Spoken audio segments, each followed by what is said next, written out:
2026 FIFA world കപ്പിലെ രണ്ടാമത്തെ quarter ഫൈനലും പൂർത്തിയായി. ഇന്നലെ നടന്ന ബെൽജിയം സ്പെയിൻ പോരാട്ടത്തിൽ 2-1 എന്ന സ്കോറിന് സ്പെയിനാണ് ജയിച്ചത്. ഇനി 14-ന് ഡാലസിൽ നടക്കുന്ന മത്സരത്തിൽ ശക്തരായ ഫ്രാൻസിനെയാണ് സെമി ഫൈനലിൽ സ്പെയിന് നേരിടേണ്ടത്. ഇന്നലെ നടന്ന മത്സരത്തിൽ ശരിക്കും സ്പെയിനായിരുന്നു അല്പം മുൻതൂക്കം ഉണ്ടായിരുന്നത്.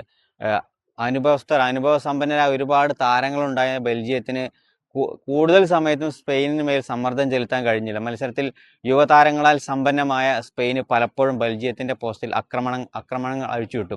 ആദ്യ പകുതിയിൽ ഫാബിയൻ റൂയിസിന്റെ ഗോളിലായിരുന്നു സ്പെയിൻ ലീഡ് നേടിയത്.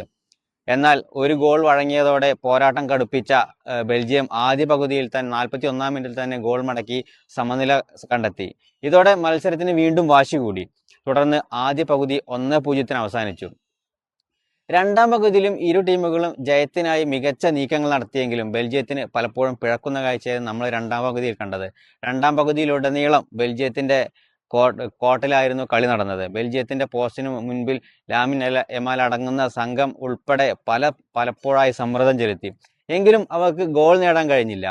കഴിഞ്ഞ പോർച്ചുഗലിനെതിരെയുള്ള പ്രീ ക്വാർട്ടർ മത്സരത്തിൽ വിജയ ഗോൾ നേടിയ മൈക്കൽ മെറീനോ ആയിരുന്നു ഇത്തവണയും സ്പെയിനിന്റെ വിജയമാലാകായി എത്തിയത്. പകരക്കാരനായി കളത്തിലെത്തി 80-ാം മിനിറ്റിന് ശേഷമായിരുന്നു അദ്ദേഹത്തിന്റെ വിജയ ഗോൾ വന്നത്.